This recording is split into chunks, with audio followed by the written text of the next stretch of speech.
Senhoras e senhores, eu sei que sexta-noite você não esperaria receber um react de uma entrevista que o Galo, que graças aos céus não trabalha mais no Santos, deu há mais de 2 semanas ao Charla Podcast. Mas, como eu dei um rolê na quinta e sábado farei o mesmo, nessa sexta-feira eu tô de boa. Eu tô de boa. E aí, eu tava mexendo nos arquivos do computador e eu li o seguinte comentário que eu printei do canal, salvei, porque no fundo aqui eu sabia que em algum momento ele seria útil. O comentário é do Lu Gonzalez, 12. Tá na tela, caso você queira ver. E foi o seguinte: infelizmente não consigo ver a live ao vivo. Live ao vivo é sempre um conceito muito bom, gosto. Sempre vejo depois, mas fica meu comentário. Eu honestamente não lembro que dia foi esse. O pior é depois ver esses CEO, gerentes, em programas, falando como se fosse o cavaleiro branco incompreendido, sendo que quando estava no cargo nunca fazia nada que presta, visto Edu Dracena no Jogo Aberto e o Galo no Charla Podcast. E aí eu mexendo nos meus arquivos, abri esse comentário, deve ter sido no dia da saída do Pedro Martins, deduzo eu, e aí eu falei, caramba, o Galo no Charla, né? Eu tinha me recusado a ver. Será que tem algum corte no canal deles? Aí eu escolhi um corte. E falei, vou assistir. O corte tem o nome de Informações Inéditas sobre Carille no Santos. Eu falei, por que eu vou clicar nisso? Mas eu cliquei. Eu cliquei porque eu sou um idiota, né? Essa é a realidade. E aí, por ser um idiota, eu vejo coisas que eu não queria ver. Mas aí pelo menos eu tenho oportunidade de gravar para vocês, assistindo essas coisas que eu não queria ver, para vocês rirem da minha cara.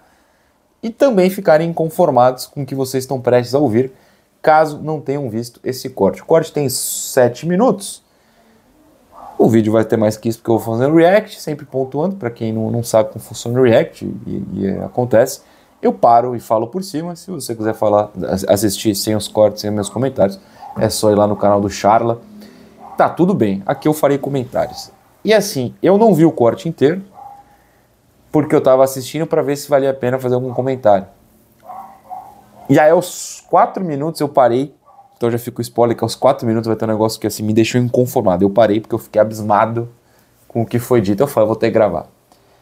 Então, até os 4 minutos eu meio que sei o que vai acontecer, a partir dos 4 minutos eu vou enlouquecer com um comentário. Doideira. Vamos lá. E se você topou assistir esse vídeo comigo e passar nervoso, passe calmaria também. Faça algo legal para sua namorada, para seu namorado. Dia dos Namorados chegando. E na Golcase você tem o cupom Eu Vim de Santos para ter desconto em Copo Life, por exemplo. Olha que copo maravilhoso. Dá o seu presente pro namorado ou namorada, marido ou marida, esposa ou esposo. É só usar o cupom 20 Santos na Golcase. Que aí consta na tela, link na descrição, tem Copo Life, tem outros tantos produtos para você aproveitar na Golcase antes do Dia dos Namorados. Tá chegando, mas ainda dá tempo. Na hora que você falou, pô, a quantidade de rodadas que o Santos foi líder. Da Série B. De fato, né? Passou pela competição, que foi campeão. Aí eu, do lado de cá, pensei assim, caramba, eu de fora parecia. Eu ficava assim, o Santos era uma crise, né? Tava numa crise. Você já conseguiu entender? Ele tá perguntando isso pro Galo, vamos deixar isso claro. Você conseguiu entender? Pô, amigo, aí é desconhecimento, né? Uma cobrança fora do normal. A gente entende... Já parou, já me revoltou. Como é que era uma cobrança fora do normal? Um futebol horroroso. A gente passou um ano no inferno e esses caras pareciam que queriam afundar mais a gente lá. Era o poço, aí você cavava pra achar um buraco e jogar a gente lá dentro. Pô, a gente só queria ganhar os jogos fáceis. A gente não estava exigindo um recorde de pontos do Corinthians na Série B, vencer todos os jogos, dar show. A gente só queria não sofrer. E a gente sofreu a Série B inteira, Galo. Muito por culpa sua. Não somente culpa sua, mas muito sim. E porque o Santos, como Flamengo e São Paulo, não tinha até então tido rebaixamento. Vou até tomar um drink. Que talvez aquele dia de dezembro, nos 44 anos ininterruptos que eu tô no futebol, foi o dia mais triste da minha vida, viver aquilo lá. Cheguei em agosto, né? Eu chego através o Santos tem um grupo de presidentes que o presidente Marcelo Teixeira comanda, que são os conselheiros, né? A época era o Rueda, o presidente. Na época era o Rueda e... Você ouviu, né? É importante lembrar, obrigado Galo, que o Teixeira indicou o Galo ao Rueda. Que trinca, né? Um hat-trick. Ele pediu convocar uma reunião com o Rueda para me trazer. Eu estava morando nos Estados Unidos. E acabei voltando no final de agosto. Né? Faltavam 18 rodadas aproximadamente. Ficava lá no United States, irmão. E nós fizemos 3 rodadas e culminou com a minha intenção de tirar o Aguirre, que também é uma grande pessoa, mas numa derrota que nós tivemos para o Cruzeiro de 3-0 na Vila Belmiro. E, cara, a gente foi atrás de alguns treinadores e a gente praticamente estava muito certo com o Vanderlei na época para ele voltar para o Santos.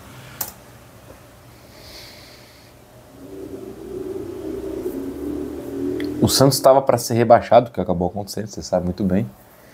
E eles estavam praticamente muito certos, palavras do Galo, com o Vanderlei Luxemburgo. Nada contra o Vanderlei. O Vanderlei deu o nosso último título brasileiro. Eu não vou discutir o Vanderlei.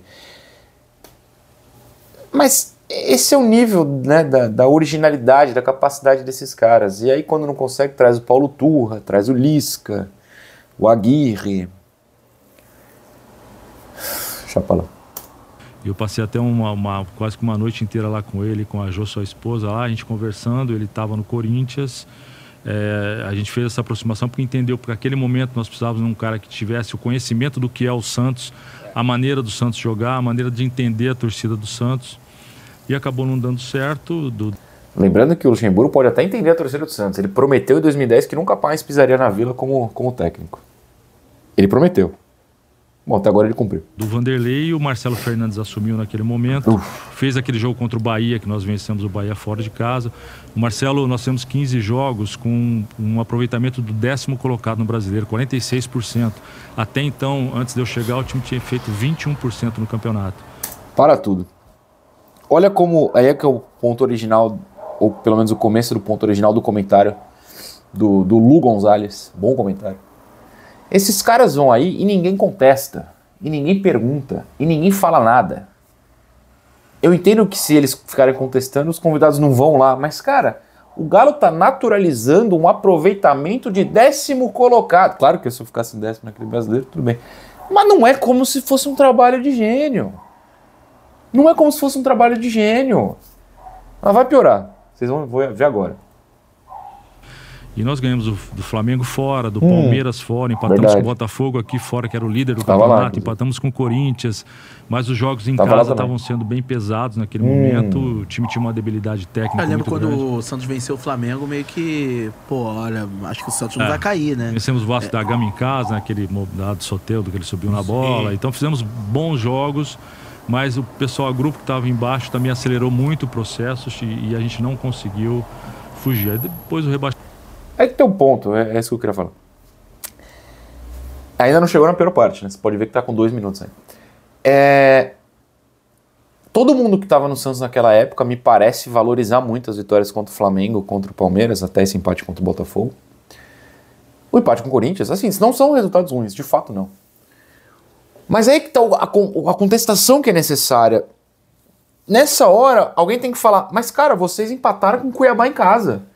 Vocês tomaram uma ataca do Fluminense que, assim, foi constrangedor. Vocês não viram a cor da bola, foi 3-0. Eu tava lá, nem lembro, tentei apagar da memória. O Marcelo Fernandes foi numa coletiva falar que tá tudo bem empatar com o Cuiabá porque compensava. Aliás, porque ganhar do Flamengo fora compensava e não compensou. Esses caras não são contestados. Eu tô enlouquecendo. O rebaixamento aconteceu esse momento da reformulação em um mês praticamente. Aí já mudou muito. Reformulação e aí foi o foco, foi pensar nesse sentido, trazer um time acima da categoria para não brigar na categoria, para passar por cima. Mas não passou! Ou seja, você está sendo incongruente. Você fala que a cobrança era desmedida, né? Sei lá qual foi a palavra que eles usam no começo, até esqueci. E agora você está falando que o objetivo era passar por cima, mas você não passou por cima. Ok, eu sei que o Santos foi campeão da Série B, mas não passou por cima. Não passou por cima. Se você está falando publicamente que o objetivo era passar por cima, então você sabe que você não cumpriu o objetivo.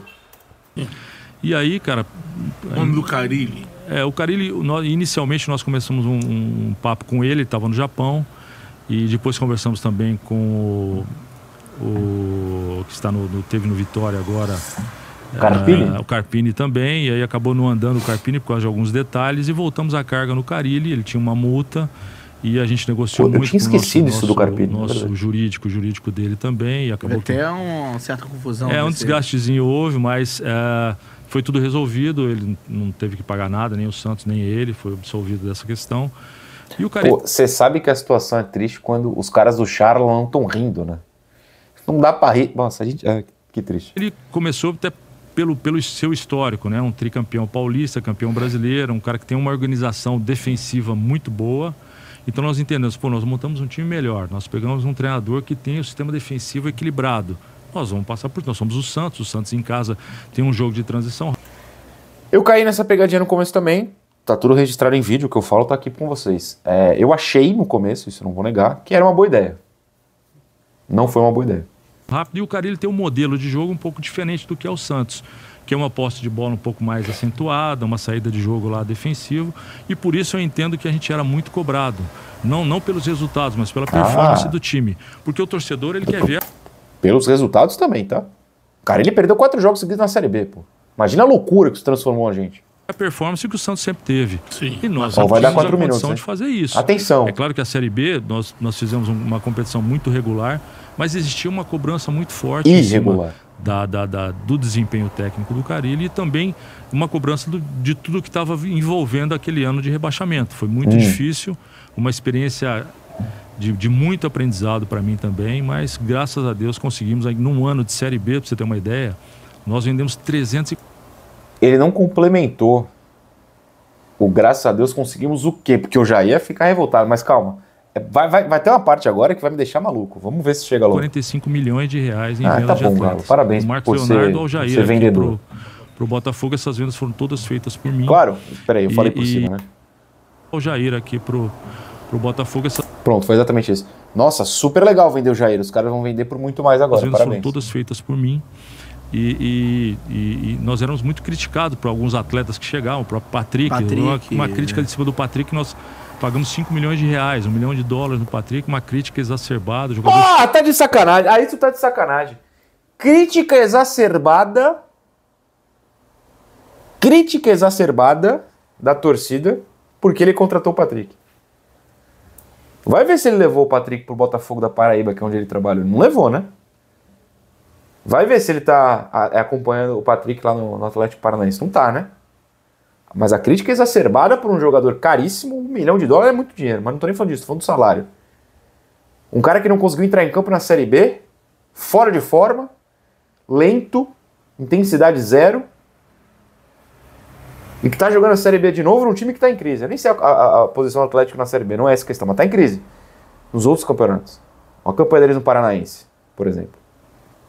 Você tá de brincadeira de achar que as críticas pela contratação do Patrick eram exacerbadas. Aí tá o ponto, de novo, do comentário inicial que nos levou a esse react, a esse vídeo.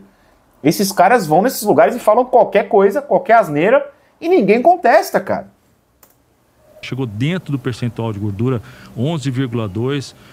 O Patrick tem uma característica, tem aquela barriga de cavalo, sabe? O Patrick que isso? E ele usa é um atleta novo que usa a camisa da maneira que a gente usava antigamente, ela mais larga. Claro. Então dá uma conotação. Pra você ter uma ideia, ele é o jogador com o maior número de 41 jogos, eu acho, como titular de Libertadores. Igual o Gil. Mas não é no Santos. O cara descreveu a barriga do Patrick. Eu falei que eu tinha ido até os 4, essa parte eu não tinha chegado. O que ele falou aí do Patrick antes? Do peso, do percentual de gordura, perdão. Ele perde o ponto, esses caras perdem o ponto. O ponto, para alguns era, mas principalmente nós que estão aqui em canal, colocando o cara, não era sobre ser gordo ou magro. Eu não falo do corpo dos outros, vocês sabem que eu não falo. O Verão me desafia muito a isso, inclusive. Mas enfim, ele não corria, ele não conseguia se mexer. Tem vídeo aqui no canal da época da Série B, que tristeza. Deu mostrando o Patrick não se mexe. O Patrick não se mexe, ele não consegue se mexer. Não importa se é gordo, se é magro, se é barriga de cavalo, que nem o Galo falou, não sei o que eu tô falando.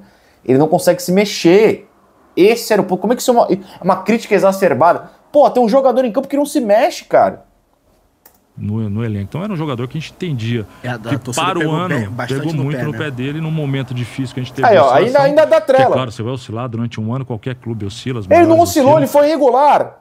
Na merda o tempo inteiro. E a gente passou por algumas oscilações também.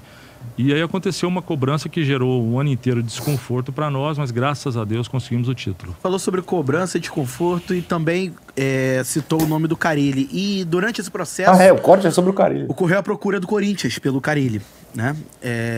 Porra, eu tinha esquecido completamente o motivo original. Eu fiquei preso nessa parte do Patrick, que eu já tô inconformado. O que eles vão falar do Carille? Não faço a menor ideia, juro por tudo. E até que ponto as declarações do Carille naquela coletiva em relação ao tamanho do Corinthians e tudo mais, você tá num rival, então... Até que ponto essas declarações pesaram, assim, externamente a gente viu que houve muita cobrança, tanto por parte da imprensa, como também por parte da torcida. Amigo, o Carille foi demitido só por isso, tá? Já falei isso em vídeo, em live, sei lá onde. O Teixeira não liga pros resultados, ou não entende, ou não sei. Nem pro futebol apresentado. O Teixeira demitiu o Carille porque ele falou da questão da pressão no Santos não chegar aos pés dos Corinthians. Ponto. Não sei se o Galo vai falar isso. Até que ponto essas declarações repercutiram internamente e meio que tiveram uma rusga dentro do processo, assim? Muito. Muito forte. Ok. Você num clube do tamanho do Santos, você não pode dizer que o seu grande rival, que existe uma pressão muito grande. Eu acho que gosto muito dele, é um cara muito bacana, decente, um cara correto, mas foi infeliz nesse comentário. Ok. Aí eu vou dar Mas razão. não só isso, a questão da performance, Carille dentro da competição e mesmo sendo campeão, incomodava bastante, porque o Santos sempre foi um time de transição rápida. O Santos e Flamengo tem que jogar pra cima de todo mundo sempre. O torcedor espera isso, né? Desde a questão da época lá de Pelé, dos meninos da Vila, é jogo de transição pra cima de todo mundo, porque o Santos tem uma nuance que traz a torcida e a Vila Belmiro junto pra dentro do gramado. Né? Pô, agora que eu vi que tem uma flâmula do Santos ali no fundo. Bonitinho, gostei. Exato, a identidade do Santos era essa. E ele tinha um modelo um pouco diferente, a gente conversava bastante sobre isso, mas era o modelo que ele quis colocar e a gente sempre vai respeitar o treinador, como eu sempre respeitei, conversei bastante com ele sobre isso, mas foi determinante, a ponto de também a declaração da demora do planejamento para o outro ano, ela não existiu. Existiu o planejamento, entregue tudo ao presidente, a toda a diretoria em setembro, de tudo que aconteceria para esse ano de 25. Então o planejamento foi todo feito, técnico, para o presidente Marcelo Teixeira em setembro. Voando. E é lógico que a gente não tinha uma ideia de continuidade do Carille em função do que vinha acontecendo tecnicamente. Qual é, meu parceiro? Curtiu esse? Qual é, meu parceiro? Sei lá o que é. O final salvou. A parte do Patrick eu tô inconformado. Os caras vão em podcast e falam qualquer coisa. Até a câmera tremeu. Vou acabar por aqui. Vou deixar com vocês nos comentários. Eu precisava desabafar. Precisava voltar pra fora. Que eu assisti isso. Beijo pra vocês. Tchau. Boa sexta, hein? Tamo junto.